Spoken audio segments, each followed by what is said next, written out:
Hi, everyone. My name is Kim St. Martin, and I'm the director for Michigan's MTSS Technical Assistance Center. I have the gift of coming to you to talk about Michigan Department of Education's Dyslexia Handbook. And this is an overview of the Dyslexia Handbook that is specifically geared towards parents and families. So the purpose of our time together is to discuss portions of the Dyslexia Handbook that you might feel are helpful to, given your role as a parent, as a family member of a child who may have some characteristics of dyslexia. And you may find it helpful because we're going to talk about some strategies for both preventing and intervening if you feel that your child has some word reading difficulties. I'm going to define what that means later on in this presentation. I'm also going to share a few resources with you that you may find helpful to use at home with your children. So I'm going to start by giving a broad overview of the Dyslexia Handbook. We're then going to move into the definition of dyslexia, causes of dyslexia, and some characteristics. Then we get into the meat and potatoes of our time together. We're going to talk about how do skilled readers develop throughout preschool through 12th grade, and what are some of the instructional implications. And last but not least, I'm going to just share a few resources that you may find helpful to use at home and a couple of tips. And these are tips that are Kim St. Martin's tips, not because I'm coming to you as the director of the MyMTSS TA Center, not because I'm coming to you as someone who's working on behalf of Michigan Department of Ed. This is Kim St. Martin as mom. I'm a mom of 3 children. My oldest is a freshman in college, just started college. So I'm surviving, this new chapter in life where I've been grieving the loss of Logan being at home. I have an 11th grader, and my youngest, Mason, is a 6th grader. And so I'm going to go into the archives of when Logan, my oldest, and Gavin, my middle child, were in kindergarten and 1st grade to share a few tips with you. These are Kim St. Martin's tips, and please don't take it more than that. So now for the Dyslexia Handbook overview. So the Dyslexia Handbook is organized in 7 chapters, starting off with the purpose of the handbook, how it could be used in schools with teachers and leaders. We provide an introduction to what the handbook is, to dyslexia, and then we delve into understanding dyslexia, something referred to as reading science or the science of reading. And chapter 5 is really getting into a multi-tiered system of support framework that is used to provide very specific supports for all students to help them be successful with literacy. And in particular, how to support kids who have some characteristics of dyslexia and may need more intervention supports for addressing some of the word level reading difficulties that they may have. The 6th chapter provides some broad recommendations and resources for professional learning and how to support implementation. And last but not least, chapter 7 delves into eligibility for special education services. The nice thing about the Dyslexia Handbook is that at the end of chapters 2 through 7, there are some action steps or some more information that people who are reading the Dyslexia Handbook can certainly click on, access for additional reading, for deeper learning and understanding about what's described within each of these chapters. Typically, when we are providing, when I say we, myself with my colleagues from Michigan Department of Education and the Literacy Unit, when we are providing professional learning in the Dyslexia Handbook, we typically work directly through intermediate school districts. We have had intermediate school districts or ISDs that have been interested in providing their teachers and leaders across the county with an overview of a Dyslexia Handbook. And so what's been nice about this approach is that we've been able to coordinate with the ISD to ensure that the date and time in which this professional learning is offered is accessible to teachers, would be promoted across the county and even beyond the county. And in some of the spaces in which we've been, we've had folks outside of the county also attend. The morning of that professional learning is focused on the nuts and bolts of the Dyslexia Handbook. The afternoon digs deeper into chapter 5, where we start talking about how to intensify reading intervention instruction to support students who have some characteristics of dyslexia and are receiving some, what we would call in the MTSS community as tier 2 or tier 3 intervention supports. All right, so without further ado, let's move into the definition of dyslexia, some of the causes and characteristics.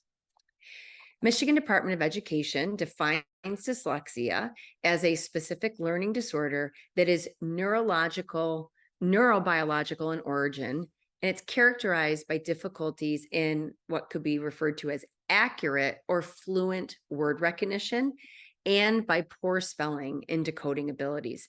And these difficulties, they typically result in a deficit in the phonological component of language that is often unexpected.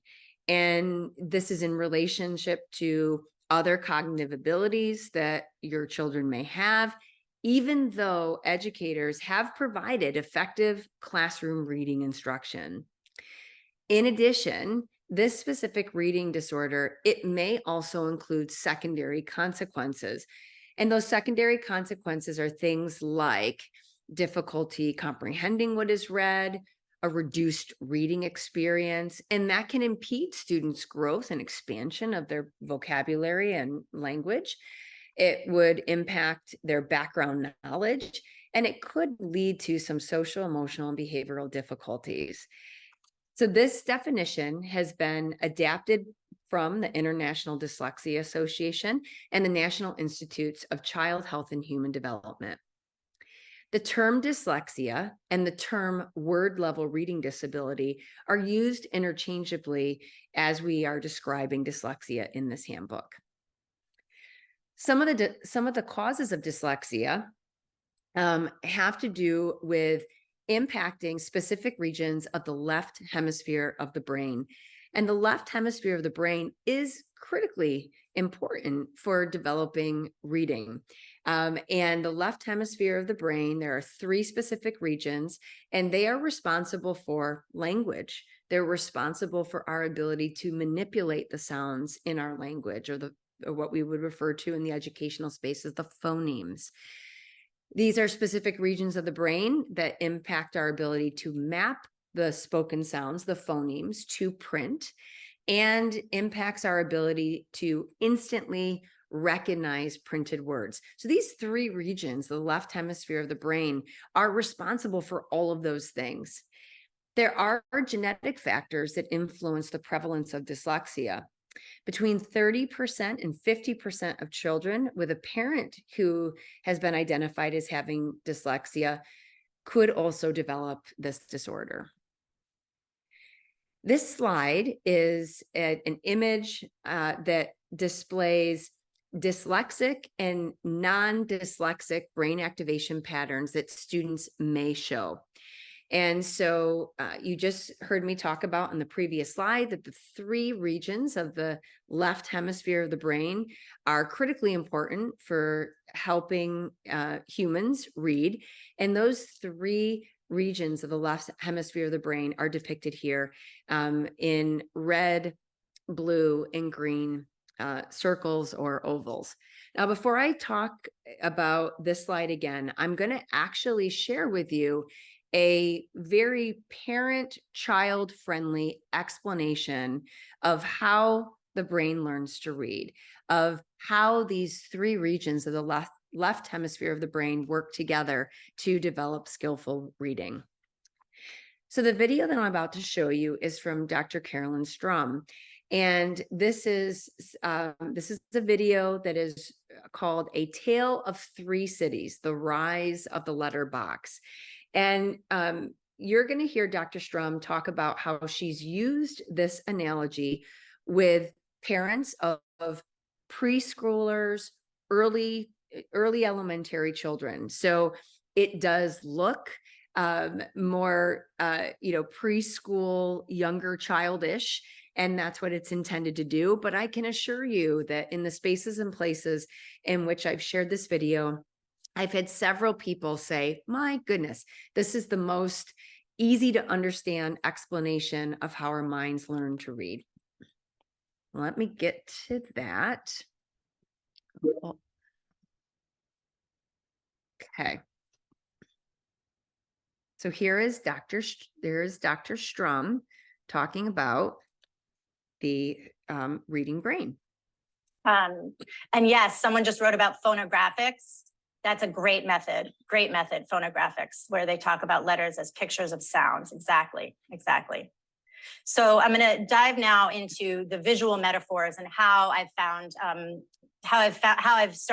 begun to make some of the science more accessible through visual metaphors and stories.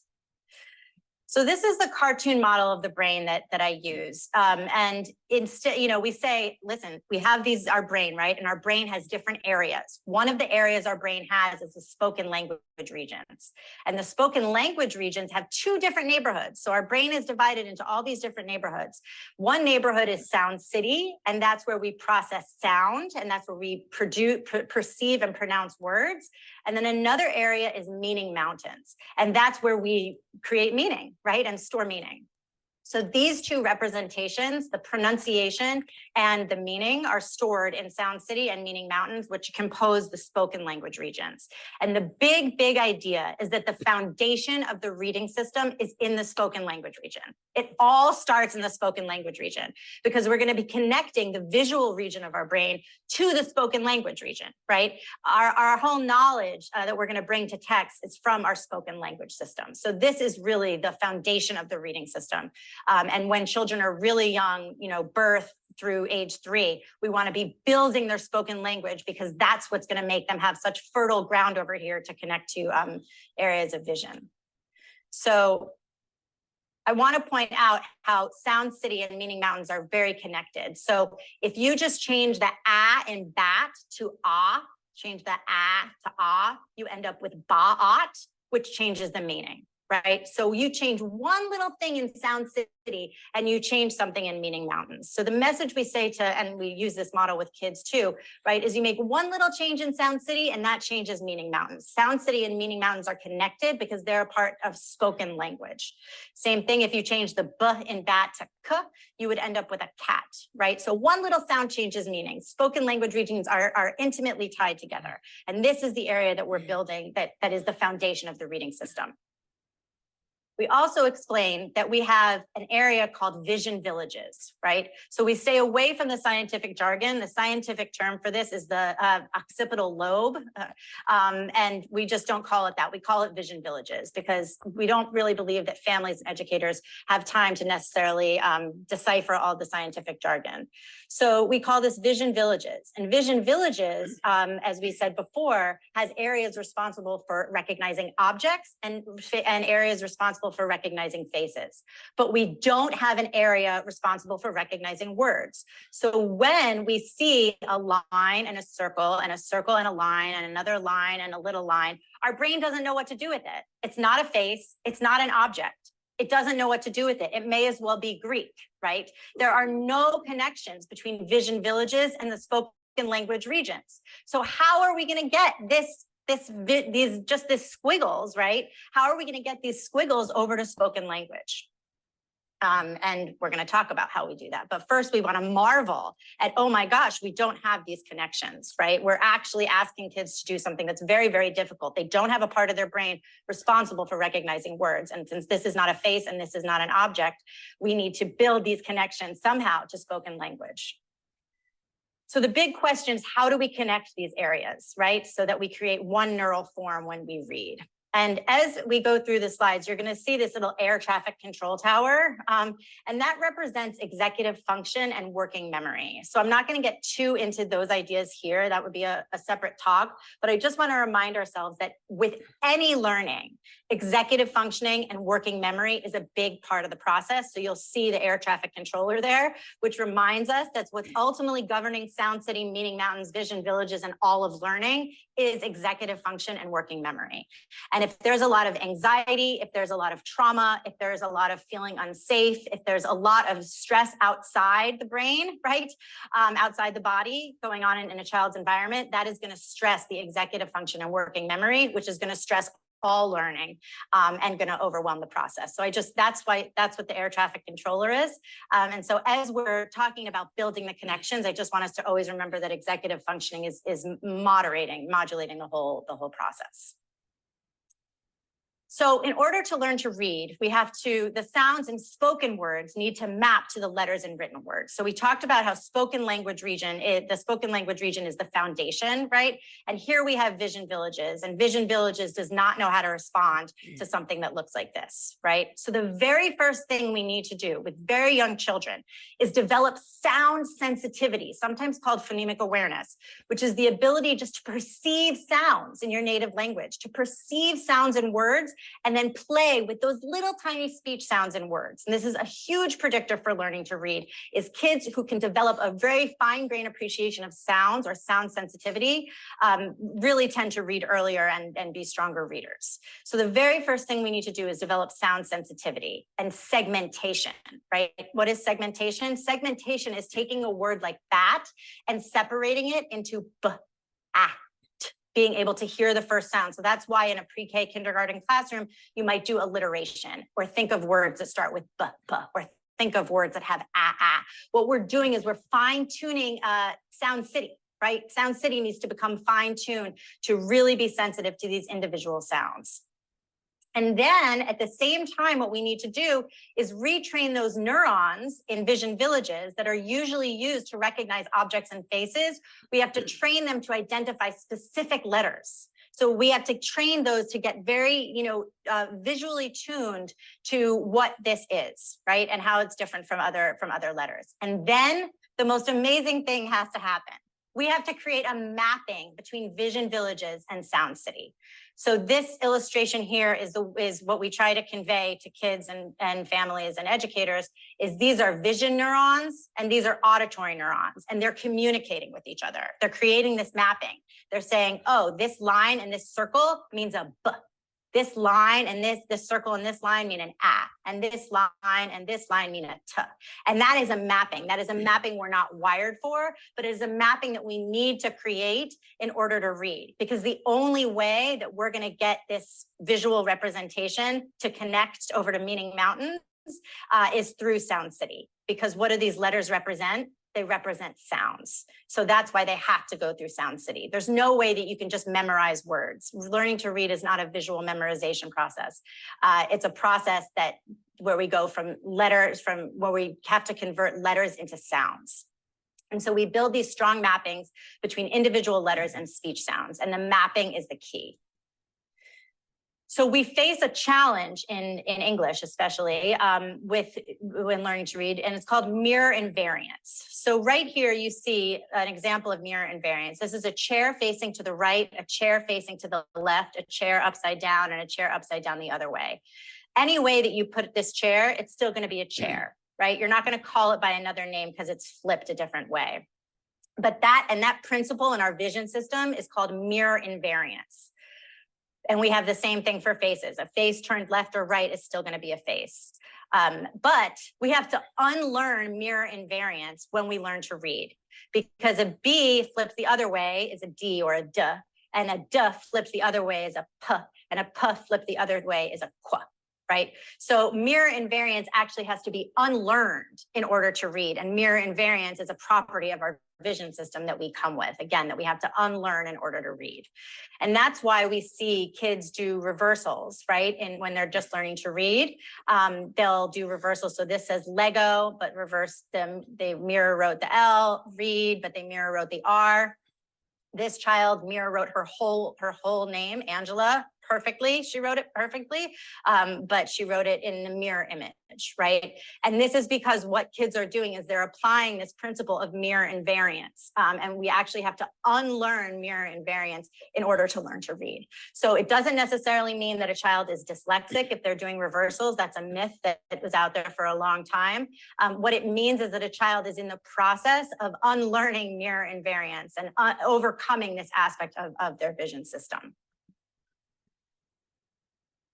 Okay, let's go back to our PowerPoint. I hope you enjoyed Dr. Strum's metaphor for explaining the reading brain. So let me go back to that slide of the brain patterns that dyslexic versus non-dyslexic students may show. So you've got the three regions that are critical in the left hemisphere of the brain. And in this particular in these particular images, the red circles, that would be meaning mountains. The blue oval circle would represent Sound City, and the green ovals in both of these brain images would represent Vision Village. And so you can see that on the left-hand side, this would be a potential brain pattern that a dyslexic student may show. And because dyslexia impacts students' ability to accurately and fluently, effortlessly decode the words and spell words, that's impacting Sound City and Vision Village. So the blue circle and the green oval on the left-hand side of this graphic. And you can see that a lot of activation is happening in meaning mountains. And that is likely because that as students are trying to read text, if they do not have the mapping between Sound City, Vision Village, and all those things connecting to meaning mountains, what happens is that our minds try to compensate. And some of the strategies that we use to compensate for not being able to accurately, effortlessly read the words on a page are doing things like using context clues, trying to rely on existing background knowledge to guess at the unknown word, the word that I'm not able to decode. And so what we want to do is to create the seamless connections between all three parts, all three regions of the left hemisphere of the brain. On the right-hand side, you see a brain pattern that a non-dyslexic student may show. So you can see where a lot of activation is happening between Sound City, Vision Village, because that mapping, the visual neurons and the auditory neurons that Dr. Strum was talking about, are creating a mapping so that any student, any word that a student reads in text can be read as if by sight, meaning it's effortless, it's quick, it's very, and they're accurate in what they're reading. And so it doesn't put a lot of burden or overload on meaning mountain. And so we want to make sure, and this is one of the things outlined in our dyslexia handbook, that we are attending to all three regions of the left hemisphere of the brain. Now, you heard Dr. Strum talk about how she doesn't believe in bogging down educators and leaders with some of the scientific jargon. We do a combination of both. I mean, we do in the dyslexia handbook on page 8, we do provide an image of the reading brain. We happen to use the same image that many of our teachers and leaders are seeing and learning about as they engage in the language essentials for teachers of reading and spelling professional learning, or the acronym is LETTERS learning. And so what we've done is that we've taken the scientific language that is in that brain, and we've described it in figure 3 of the dyslexia handbook. And so a lot of the teachers and leaders that I work with across the state, as we're starting to become oriented to what dyslexia is, what's in the dyslexia handbook, I always show Dr. Strum's Tale of Three Cities video, and then have them also read figure 3, so that if they do want to immerse themselves in some of the scientific language of the reading brain, they absolutely can do so. As families and parents on this call tonight, the way in which Dr. Strum presents it is the way she presents it to other parents, families, and of young children. And so, please feel free to share this. I know on this slide, this slide of the PowerPoint in the notes section, I've included the direct link to the video and have included the time frame. So if you want to tee up the video at the right spot, it gives you the specific minutes that you would want to go to in Dr. Strum's presentation. In our dyslexia handbook, we also provide information about common dyslexia myths versus facts. And so this image that you see right here is actually in the Dyslexia Handbook. It is a portion of the complete document titled Understanding Dyslexia, Myths versus Facts. This is from the National Center on Improving Literacy. This is free for download. And towards the end of the presentation, when I provide some of the family resources and tips, I'm going to actually share the National Center on Improving Literacy's website. Some of the potential characteristics of dyslexia that we want to talk about are outlined starting on page 15 of the handbook. Now, I want to be very careful about this because these are potential language, reading, and behavioral characteristics that could be is the operative word, indicative of dyslexia. And we divide these characteristics up based on specific grade level bands. So we provide some of these potential characteristics for preschool children, for children in grades kindergarten through third grade, and then the adolescent literacy grades, which represent grades 4 through 12. So for example, at the preschool age, some of the language, reading, and behavioral characteristics that could be indicative of dyslexia could be things like stuttering. It could be things like a child who recognizes a limited number of letter names, of colors or shapes, even though they were provided with some high quality teaching and learning opportunities to learn those letter names, to learn those colors and shapes. This could also be a preschooler that has trouble recognizing and producing rhyming words.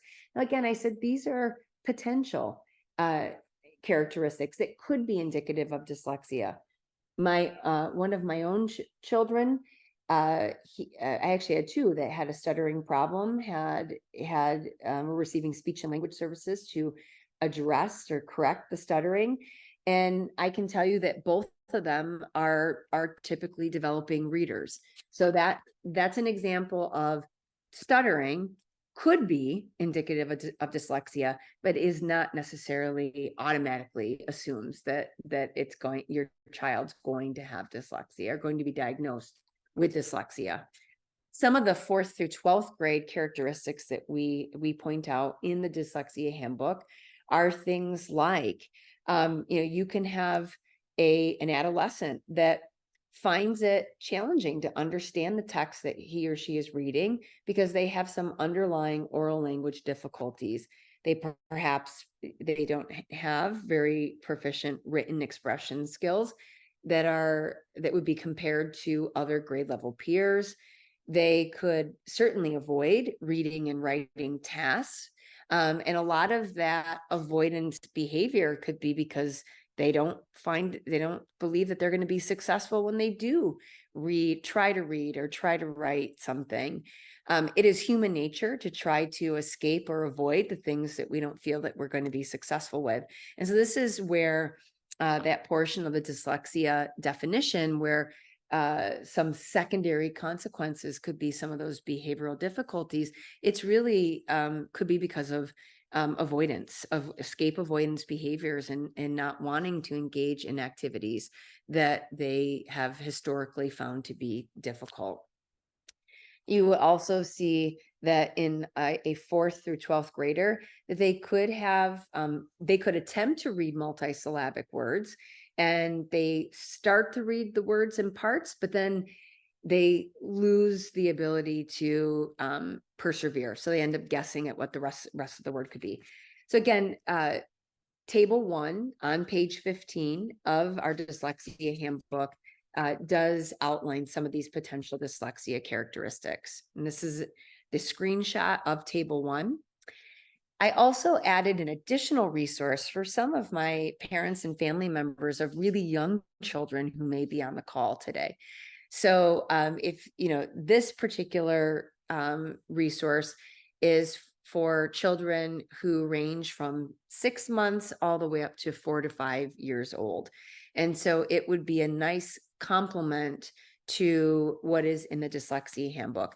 Now, this particular resource is focused on some of the milestones of early literacy development.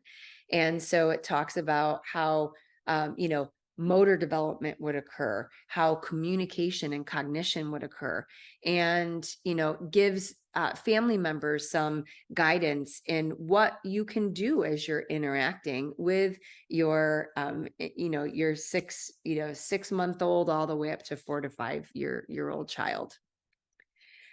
So now we're going to move into the portion of the presentation that talks about how skilled readers would develop and what are some of those instructional implications.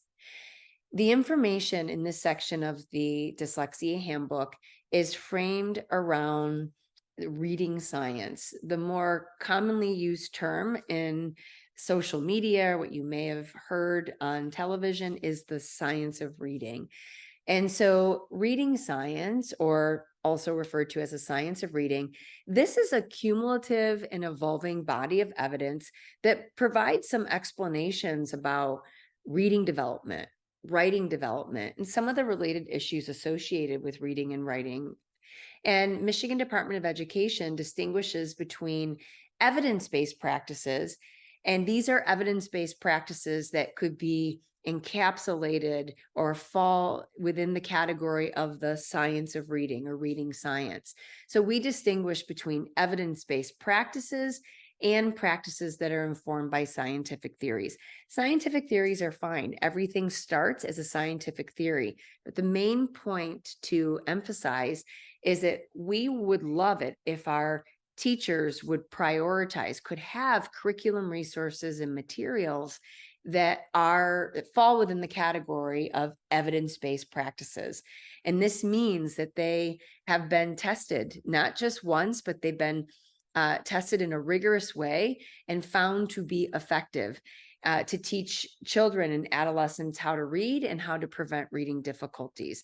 So the big idea is prioritize evidence-based practices over scientific theories. In the absence of evidence-based practices, we certainly could turn to some scientific theories to guide what we may use with students.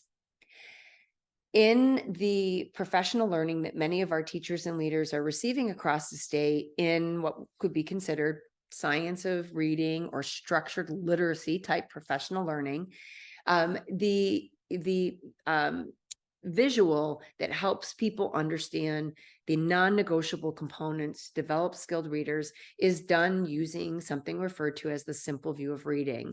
And this is a multiplicative explanation for how reading develops. And so what the simple view of reading says, and this is by the way, a very well researched, tested framework for explaining some of the difficulties or differences in effective versus ineffective reading abilities. And so what the simple view of reading says is that we have decoding, word recognition. That is students' ability to read words accurately and quickly. So that's one component. So decoding and word recognition is multiplied by the second component, which is language comprehension. And language comprehension means that this is students' ability to extract and construct the meaning from spoken language. It's language comprehension. Just as you're listening to me during this webinar of the Dyslexia Handbook, you're using your language comprehension skills. I'm not giving you anything. I'm not asking that you have to read everything on the slide. I'm speaking, and you're using you're extracting and constructing meaning based on what you're hearing me talk about. So that's language comprehension. So word recognition multiplied by language comprehension equals reading comprehension. And that's the third component. And that is the goal. We want ultimately students to be able to extract and construct meaning from any text that's put in front of them. The reality is by definition, because it's a multiplication fact, if any one of these components, either word recognition or language comprehension, is absent or compromised, it is going to impact reading comprehension. Anything multiplied by 0 is 0. So if we do not have explicit word recognition decoding instruction, and the emphasis is on oral language, vocabulary development, we are not going to have students being able to extract and construct meaning from text. So let's think about the simple view of reading from a beginning reader standpoint. So we're thinking about kindergartners who are just walking into the classroom. So I remember what it was like as a parent sending all 3 of my children to kindergarten the first day. And when they walked into the classroom, what they had knowledge of the spoken language. They had vocabulary, they had an understanding of grammar, they had knowledge of the world. Now, not all children have the same understanding of vocabulary and knowledge of the world, but they do in fact come to school with knowledge from the spoken language. However, they must learn how print represents sound. And that is the mapping that occurs, as Dr. Strum was talking about, between Sound City and Vision Village. So they must learn how print represents sound, and they do that in order to read. And so we took the simple view of reading that is in this previous slide, and we took the word recognition oval, the language comprehension oval, and we flipped them because kids come to school. You send your children to school with knowledge of the spoken language, but it is important that our children learn how print represents sound in order to learn to read. In the Dyslexia Handbook, we provide a detailed reading learning progression. So we take those components that are in the simple view of reading, word recognition, language comprehension, reading comprehension. And what we've done is we have outlined the types of things that need to be intentionally taught, fostered, and developed within each of those 3 areas. And so each of the rows that you see here in this table represents some estimates of when certain things are introduced and when formal instruction tapers off. So for example, in the word recognition component of reading, we would want our children to learn about print concepts. We want them to learn the letter names. We want them to have book awareness, to understand that when reading, we go from left to right.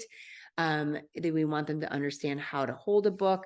We also want to start to foster and develop phonological or phonemic awareness. This would be like Sound City, like what Dr. Strum was talking about.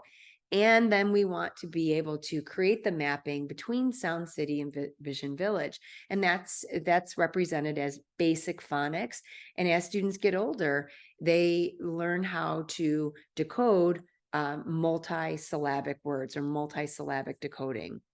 And notice that in this particular table, we have one of the particular skills in word recognition, it's basic phonics and multi-syllabic decoding, where there is a line that just extends all the way through 12th grade. So you're looking at things that would get introduced and fostered and taught and stopped being formally taught from preschool, pre-kindergarten, all the way up through 12th grade. Well, you know what? We as adults still continue to use our basic phonics, multi-syllabic decoding skills. I can tell you that my oldest son, Logan, when he was 4 years old, he had a passion for dinosaurs. And every night before we went to bed, the book that he would ask me to read was the Dinosaur Encyclopedia. And I got to tell you, my multisyllabic decoding skills were put to test. When I go to pick up a prescription, when I read the name of the medication, of the generic medication, I am using my multisyllabic decoding skills.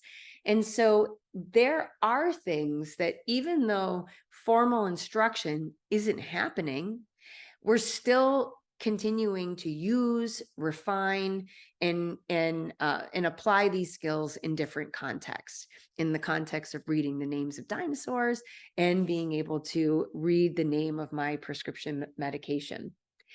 There are things like in the language comprehension component of reading. These things are developed and fostered and taught all throughout our children's educational careers. We're going to continue to work on oral language and vocabulary and morphology all throughout our students, our children's lives in school. They're going to continue to increase in their topic and background knowledge. And we know that topic and background knowledge is important to effectively understand what was read. We're also going to continue to foster and develop these, what we refer to as higher order cognitive skills, the ability to monitor comprehension, to form inferences, verbal reasoning. And then last but certainly not least, we're going to foster students' reading comprehension ability. So the older our children get, as they are introduced to more informational expository text, longer text, they're going to include syntactically complex sentences. Sentences are going to be longer. They're going to be riddled with perhaps pronouns, and that could impact if students aren't following, if they're not following the the way in which the author has written the sentences, and it could start to impact their ability to understand what was read. So this is the learning progression for developing skilled readers. And in a reading, in a literacy instructional lesson, we would want to make sure that all of these skills for a particular grade level are being intentionally taught and fostered and developed. So each of these skills or processes that you see here on this slide represents a strand, and that strand, each of these things get woven and braided together and ultimately creates a strong rope. If any of these skills or processes are not taught, they are absent from instruction, aren't taught well, students aren't understanding, that is the equivalent to some of the strands becoming frayed or weakened, and that ultimately impacts the strength of the rope. So the bottom right-hand corner of this graphic represents a rope that is very tightly braided and bound together, and that represents skilled reading, meaning that we have children who are using their reading comprehension processes to actively construct meaning from text. And they are, by reading, they're establishing some well elaborated mental models of what it is that they're learning. And this, of course, is predicated, their ability to understand is predicated on being able to recognize the word. Our colleague, Dr. Anita Archer, who works with several of our teachers and leaders across the state of Michigan and across the country, she oftentimes will say there is no comprehension strategy more powerful enough to compensate for the fact when you do not know the word. And so we've got to make sure that we are fostering these word recognition skills. And our children who have characteristics of dyslexia, word recognition is going to be the primary issue facing those children. So in our dyslexia definition, in one of the first slides that I presented on, we talked about both the primary and the secondary consequences of dyslexia. And so I wanted to take the opportunity to use the reading learning progression graphic and then overtly call out what are some of those particular skills that are what's considered the primary challenges if you have a child that has characteristics of dyslexia. And you can see again that it represents the word recognition skills. There will come a point when the knowledge of what your child comes to school with, the vocabulary, the knowledge of the world, it's going to hit a ceiling effect, meaning that they are going to increase their vocabulary and increase their topic and background knowledge through reading. And so there comes a point in time where the language comprehension processes and skills are going to be impacted. And this is where the secondary consequences of dyslexia come into play. So these next 3 slides are going to isolate the type of text or passages that we would expect students at the end of either first grade, second grade, or third grade to be able to read and understand in order to be considered reading at grade level. And so Read by Grade 3 is focused on reading. And so many of you are familiar with Read by Grade 3. We have dyslexia bills that have been introduced within the Senate. Read by Grade 3 is focused on reading. It's focusing on all of those strands of the reading rope. And so Read by Grade 3 and thinking about how to develop skilled readers, it is comprehensive. It includes word recognition, that first part of the graphic, and it also includes language comprehension, the second part in that graphic. And it also includes reading comprehension, the third part in the graphic. So at the end of first grade, notice that I took just a chunk of this reading learning progression. I cut it right off at the end of first grade. A reading lesson should include, at the end of first grade, we're not typically providing formal instruction anymore in phonemic awareness, in the sound sensitivity of our language. Sound cities should be developed.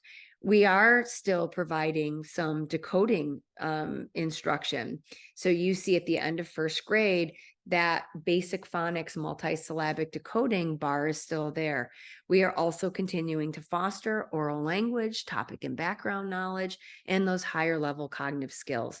And for reading comprehension, we are really asking a student, we're moving away from listening comprehension to now actually putting text like this in front of our first graders to see how if they are able to read the words accurately, quickly, and able to understand what it is they're reading. So you can see that this is a particular passage. This is from Acadians. This is one example of a progress monitoring passage. This is what we would expect a student who is reading at the end of first grade, the type of text that they should be able to successfully read. Now let's compare that to the end of second grade. Okay, so big difference between what we would expect at the end of first grade to the end of second grade. You can see now that we have even more multisyllabic words. We have more letter sound combinations. And now let's take a look at third grade, okay, where we've got some prefixes and suffixes. We have many more multisyllabic words. And we also know that the sentences, the syntax of the sentences are becoming longer, more syntactically complex compared to what our children were expected to be able to read at the end of first grade. So the big idea here is that you could see at a good reading instruction lesson should attend to the strands of the reading rope. And in this particular case at third grade, we're still fostering the phonics and multisyllabic decoding. We're still working on all 3 of those things listed within language comprehension, and we're still developing the reading comprehension processes as well. So I want to give you a minute to think about, what did you notice about these passages between first through third grade? One additional resource that I've provided you with about reading development is something from the National Center for Improving Literacy. This is the same federally funded technical assistance center that also published the Dyslexia Myths versus Facts document that I shared earlier on. And so from a parent family perspective, you may really like the 5 bullets that are at the bottom of the page because it uses less educational jargon to better understand how your children develop as readers. So I just wanted to make sure that you had that resource as well. Some of the instructional implications that we talk about within the Dyslexia Handbook is emphasizing the importance of a quality phonics and word recognition lesson component.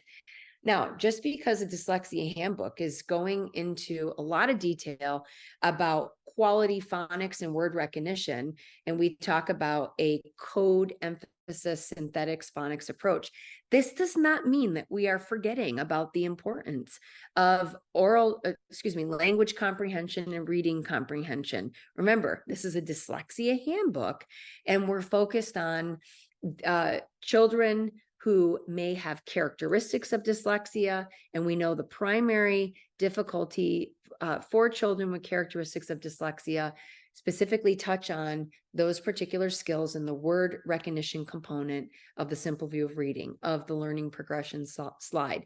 So for that reason, we're going into more detail about what class-wide instruction could look like that really emphasizes a code emphasis synthetic phonics approach to teaching kids how to recognize words. That's the mapping between Sound City and Vision Village that Dr. Strum was talking about on the video.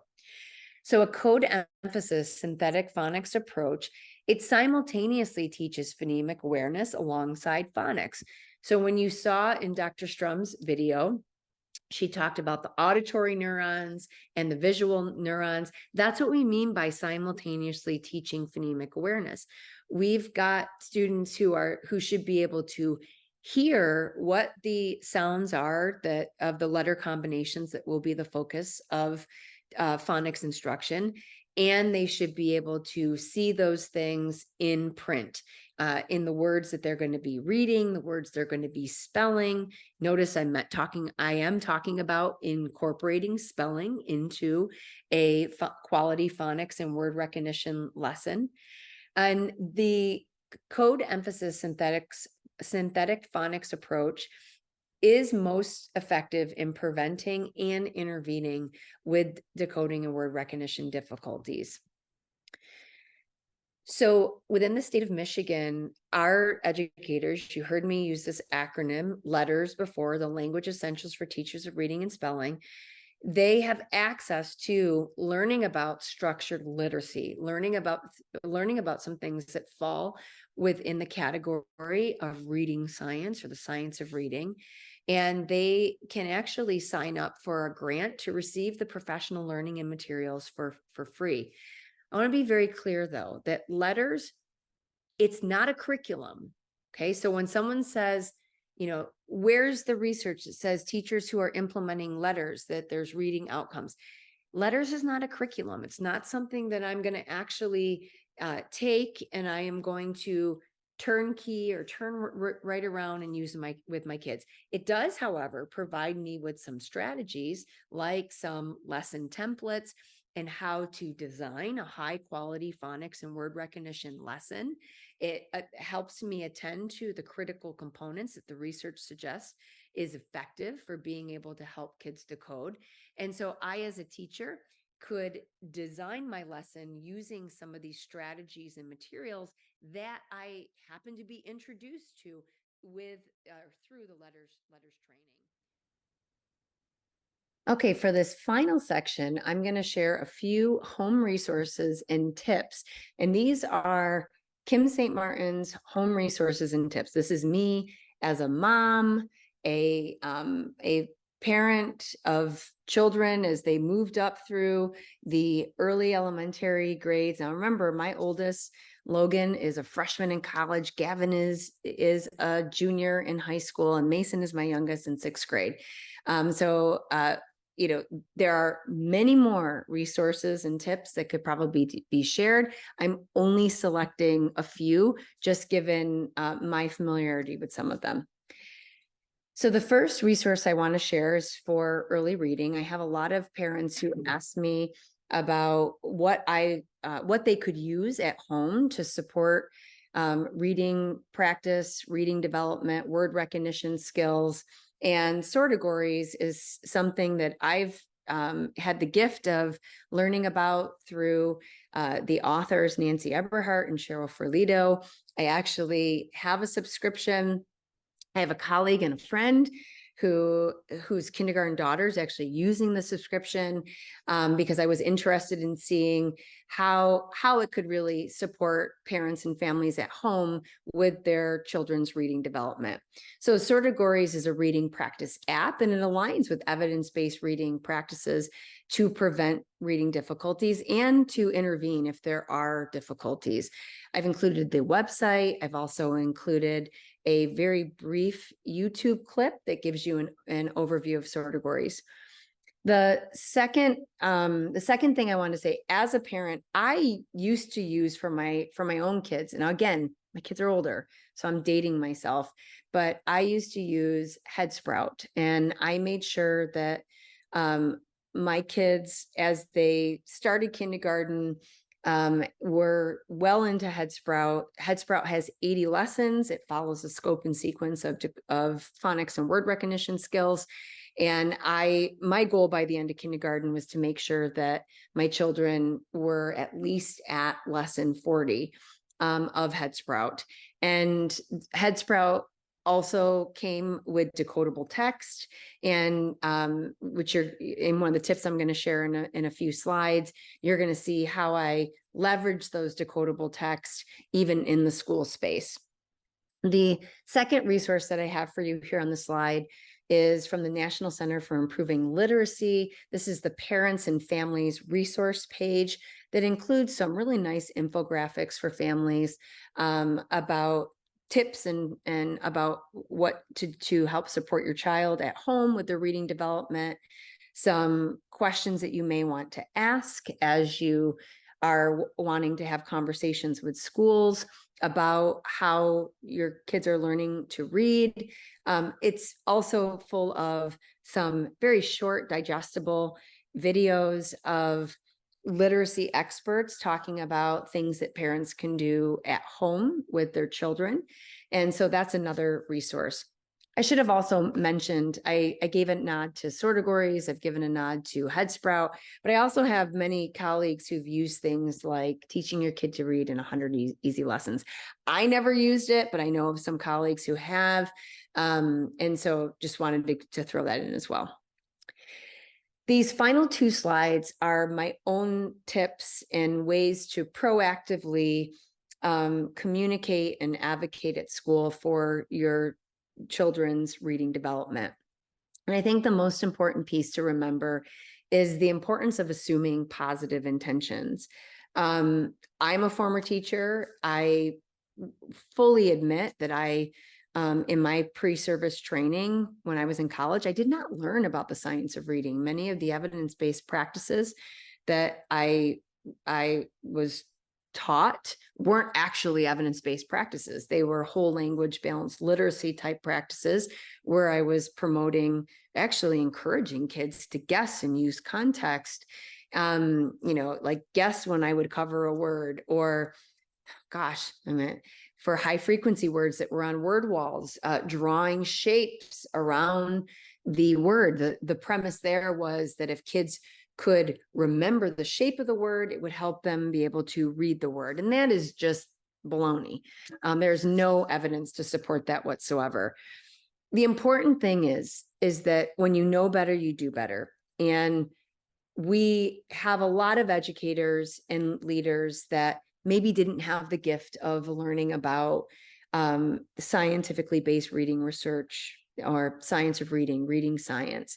And so we really do need to assume positive intentions. I've yet to meet a teacher that wasn't in the business to actually help kids and support kids' educational development. So we've got to assume positive intentions. We also need to proactively communicate with teachers about how our child is learning to read, how we expect our child to learn to read. And I did include some example script of things that you could put in an email, really just communicating about your expectations as a parent, as a caregiver, that your child, you don't want your child to be prompted to guess at an unknown word as opposed to using his or her letter sound associations to decode the word. I can tell you that this came in handy. I communicated this with Logan's first grade teacher years ago. And I also gave Logan a strategy to advocate for himself. So Logan was given the strategy to politely decline if he was prompted to guess at an unknown word, and instead would say something to the effect of, no, thank you. I'm going to use my knowledge of letters and sounds, and I'm going to sound out the word. And this came in handy. Two of my colleagues, we were driving home from a meeting, and we picked Logan up from aftercare because it was right on our way to where my colleagues' cars were parked. And so we picked up Logan, and we came out of kids club, and Logan said, "Mommy, guess what?" I said, "What?" And he goes, "Miss so-and-so asked me to guess at a word." And I said, "Well, what did you say?" He goes, "I said, nah, I'm going to use my knowledge of letters and sounds." And I went, and when, and I reinforced the heck out of that. It was exactly what I was hoping would do. Was hoping Logan would do. He used his strategy to advocate for himself. He was polite and sounded out the word. The final two tips that I have, this touches on a way to use some of the decodable text that may be within some type of a home-based phonics and word recognition program that you may be using with your child at home. So I had said that I had my kids using Headsprout, and Headsprout came with decodable text. So texts are only decodable if kids have been actually taught the letter sound associations in the words and the high frequency words that are within that particular text. So in the case of Headsprout, the decodable text matched what the focus of the lesson was. And so I actually included those decodable texts in Logan's book baggie. I don't even know if kindergarten classrooms are still doing book baggies. I have honestly not thought to ask that question in the spaces in which I'm talking to and seeing kindergarten teachers. But I do remember the book baggie coming home, and some of the texts that were put in the book baggie actually may promote guessing. I mean, if you've got predictable text that is written in a pattern, it's getting kids used to just being able to guess what the word is. They can usually, the pattern is the same for the beginning of the sentence stem. The only difference would be the final word, and the picture matches that final word. And so you can see kindergartners at this young age get to that last word. If you watch their eyes, many times they'll look up at the picture, they see what the picture is, and then they know that that's what the word is. Because sometimes those words, I mean, the words aren't necessarily decodable. I know for a fact that that a kindergartner at that age hasn't learned those letter sound associations. So I knew those book baggie books were not going to be best for Logan's reading development. And so instead, I put the decodable text in the book baggie. And then I also included a book baggie reading slip. And so the book baggie reading slip was really nice in that it provided some positive messages for the individual who was actually working with Logan, or any of my kids for that matter, to be able to provide some affirmative feedback, to be able to reinforce the things that they were doing well, and at the same time be able to provide some error correction procedures as well. And so an example would be that if the book was, the word that Logan was unable to read was bag, the adult who's reading the book with Logan could say, "Let's use our knowledge of letters and sounds. My turn first. Bag. The word is bag. Now it's your turn to try sounding out the word." And so Logan, or any child for that matter, would have a chance to sound out the word. And then the teacher would be able, or the tutor, volunteer would be able to affirm, ending with a positive statement. "Great job using your letter sound associations to sound out the word." So these are these are just some tips. These are not all the tips. And I'm just giving a couple of things that I remember worked well for me as I worked with my 3 boys in their journey to learn to read. So with that said, we are at the end of our time together. So thank you so much for being with me. Have a wonderful evening.